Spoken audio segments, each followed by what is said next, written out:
let's get right into it. I said Kyrie went on Instagram Live. What was it? Was it like midnight or Rob G? Do you know what time? It was late Eastern time. Yeah, 11:30 Eastern or so. I was asleep, so I saw it this morning. Yeah, I saw it last night. Yeah, people you did. Did you see it live? Not live, but they sent it to me as soon as it was over, basically. So I saw it. You know, Kyrie and his folks. No, not Kyrie. You know, I'm getting the head nod, but he ain't hit me up like that. No, just, friends of Rob, mine. just let you know, I'm putting this out. Yeah, right. I'm going, okay. Rob Parker, you didn't hear at the end? He was like, hey, and by the way, Rob Parker, love the show. Yeah, I love the show. I've been listening, and I want to get a hoodie from GetRob.com. Right. How about that? But anyway, here's a little excerpt. I mean, he spoke for 25 minutes, so we only giving you a smidgen, but we're going to talk about it. Here he is. Don't believe that I'm retiring. Don't believe that, I'm going to give up this game for a vaccine mandate or staying unvaccinated. Don't believe any of that. Like, really be aware. I got a lot to say, Rob, so I don't know if you want to go first. No, you can go first. I mean, it's a lot to break down. What you just heard there was maybe the most clear and concise that Kyrie was in this whole 25 minutes. It was good to hear from him. Stop letting others talk for you, especially anonymous sources and all that. You say what you have to say. The problem was this. He spoke for 25 minutes, Rob, and to me said a whole lot of nothing. You can glean. There are a few nuggets you can take. Okay, I'm taking this, I'm taking that. But the rest of it, a lot of it, he's just kind of going on and rambling. And, I just didn't think it was very coherent. I thought he kind of bounced back and forth from kind of speaking like someone with a savior complex to speaking like a martyr to speaking like a victim to speaking like a chastiser of the media. I mean, he bounced all between those personas as far as I was concerned. The couple things that I think were the most clear that I took from it. One, he said he's not taking the vaccine because he's not comfortable with it. And cool. Both of us have said, people that you're friends with who family have members. that view. Right. I got a close family member. I've got friends who feel the same way as Kyrie. It's all good. But Kyrie didn't give us any reason other than I'm not comfortable. And look, you can say he didn't have to, but the bottom line is you're a public figure. You're losing $18 million. A lot of people are on both sides are looking at you wanting to get an explanation. And certainly the Nets want an explanation. He didn't say I'm not comfortable for religious reasons, for scientific reasons, for conspiratorial reasons, for cultural reasons, none of that. I don't know that he knows. He did admit, I don't know necessarily everything right now. I'm still learning. So maybe he's just not comfortable and he's learning. But I would say, Rob, this has been going on now for a while. And you could talk about research and all that. How much research? Really? Are you really doing that much research? Come on, man. You stop it with the research, all right? You're not in the lab. You might watch a few You're not, YouTube. Exactly. Stop You it. ain't consulting that ain't no doctors. research. You're watching some videos, which, whatever. And you don't even know who made them, Chris, or where they're coming from. I mean, just like seriously. you say you don't know where the vaccine, all the details about the vaccine. You don't know all the details about these videos either. Nope. So, and then let me hit this too, Rob. He said he was not pro-vaccination or anti-vaccination. I think he misspoke.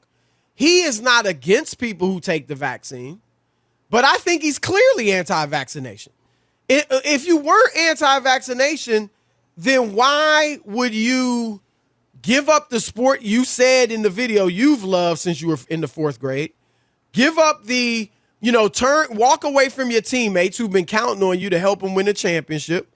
Walk away from the organization that gave you $136 million and, by the way, is going to pay you $17 million this season. You're anti-vax. Just own it. Now, Rob, I'm not that, adamant either way myself. I'm not that adamant anti-vax. I'm certainly not anti-vax because I've taken the vaccination. But I'm not that adamant about pro-vax, all that. But if that's how you feel, it's okay, I got to take this, then I'll take it. You know what I'm saying? Like if he's not anti-vax, then you would be like, all right, this is the situation I'm in. I got to take it. There's nothing wrong with it. I'm just not gung-ho about it, but I'll do it. He didn't do any of that. Finally, the last thing, Rob, and then the floor is yours.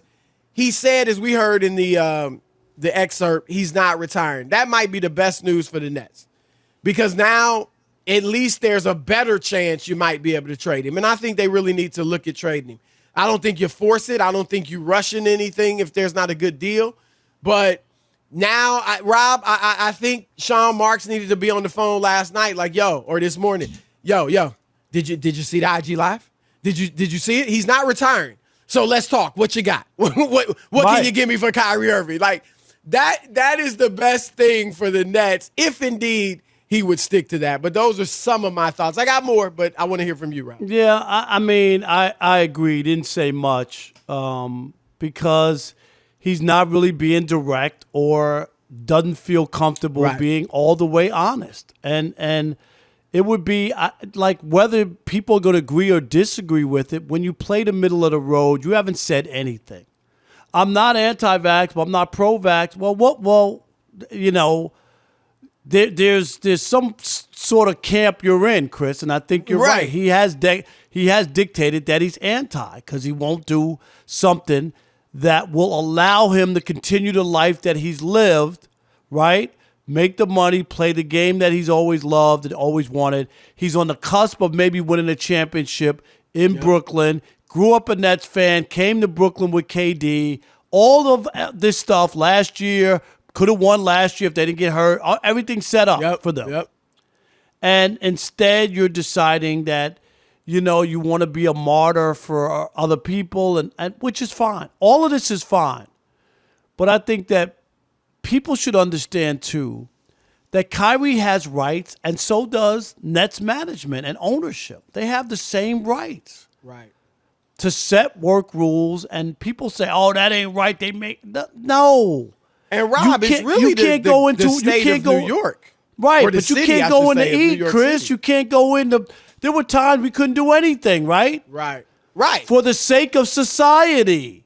No. Yep. You want to go into the grocery store, you better put a mask on. If not, they're not going to serve you. They're going to put you out. Don't tell me that. And does that mean you're going to send somebody in? If you don't want to do it, send somebody in to buy your food. That's fine. You send somebody in to do your grocery shopping or whatever you need done. That's fine too. But to go to your job, they get to set the work rules. It's always been that way. And unless you're independently wealthy and you live on an island, Chris, and you're a recluse, then you could do whatever you want. And it's all about you. But when you're in society, sometimes you have to make sacrifices. And that's where it is. I just didn't get much from it. This is Kyrie. This is who he is. Chris, when you take on this guy, you understand that as talented as he is, he's also complex. Right. So this is who he is. I don't think he cleared the air, other than it was great to hear from him. I agree with you on that, instead of having other people talk for him. But if I'm the Nets, after last night, I would have got the feeling like we're done and we need to move on. And that's the only way we're going to have a chance to win a championship, is to totally take him away from us, from being a distraction. So he don't have to go on Instagram Live. So none of the talk shows have to keep talking about him. Yep. They can talk about him, but he's with the Oklahoma City Thunder. He's with the Portland Trailblazers. It won't be with Brooklyn. And our narrative will be, wow, they got a great piece to go with their other two stars, and they got a chance to win a championship. That's where I would be. And there would be no hard feelings if you can go play in Portland or some other city that doesn't, or state or city that doesn't have these mandates. More power to you. But I think you have to. That's what I would do if I'm the Nets. He said he's not going to retire. He's available. Let's make a deal. And then it'll be interesting to see if that were to happen. Would he just say, okay? Yeah, would he play? Or would he retire? I think that's still on the table. I guess. I mean, I don't know. We'll see. He said he wouldn't, so maybe not. But, Rob, to your point, Steve Nash was asked today, did he see the video? He said, no, I didn't watch it. James Harden was asked yesterday, have you talked to Kyrie since the decision? No, I haven't talked to. And I'm not saying Harden's mad at him. I don't know. He might be. They care about him. Right. But I think that's what you got to do. Like Nash did the right thing. Nash is like, no, I'm not. Like, I'm really kind of done talking about it. They sent him away, Rob, so they wouldn't have to answer. And I get it. The next few days there's going to be Kyrie questions. But 2 weeks from now, I'm like, don't ask me about Kyrie. When the Kyrie season hasn't been starts, around, right? 100%. Like, he's not here. Why you keep asking about him? If you want to ask him, go contact him yourself. He's really not like he's a part of the team. I would not take any more Kyrie questions once the season started. I wouldn't. I would say this, Rob, we're about to take calls, and there are a lot of people, supporters out there for Kyrie. I see it on social media. A lot of people feeling him and agreeing with him and all that. Call us when we open it up. I mean, anybody can call, but we really want to hear. I want to hear those that are in support of Kyrie and think he's doing the right thing, think he's being, treated the wrong way or whatever you want to say about it. But let me say this. Because there are some people who have tried to compare him to Muhammad Ali and Colin Kaepernick. I think both are wrong and false comparisons. I'm going to say this quickly, Rob. Muhammad Ali stood up because he didn't want to go kill people in Vietnam for a country specifically that had been so treacherous to African Americans and still was at that point. And so he was standing up in the name or for people who were being killed, for the voiceless, if you will. Colin Kaepernick protested on behalf of those who were being killed, innocent people who were being killed by policemen. Unarmed people, exactly. Right? Kyrie, the vaccination is saving lives. So that is not like, this is not the same thing. It's not even remotely the same thing. People are dying if they don't take the vaccination. We've lost 720,000 people in this country. And here's the thing. If you're suspicious about the American government, fine. It's not just America. It's all over the globe. It's all over the world. It's China. It's countries we aren't even cool with. That they're all in collusion. This is a worldwide We're not even thing, cool with some of these countries. Right? And so that it's completely different from Ali or Kaepernick. So you really need to stop making those comparisons. And furthermore, Rob, Ali actually made a video. It's been all over the internet supporting vaccination, promoting vaccination. Hello, is this on? I don't know that Ali did all the research, Rob. No, he didn't. But Chris, there was an epidemic. It was an epidemic going on. Right.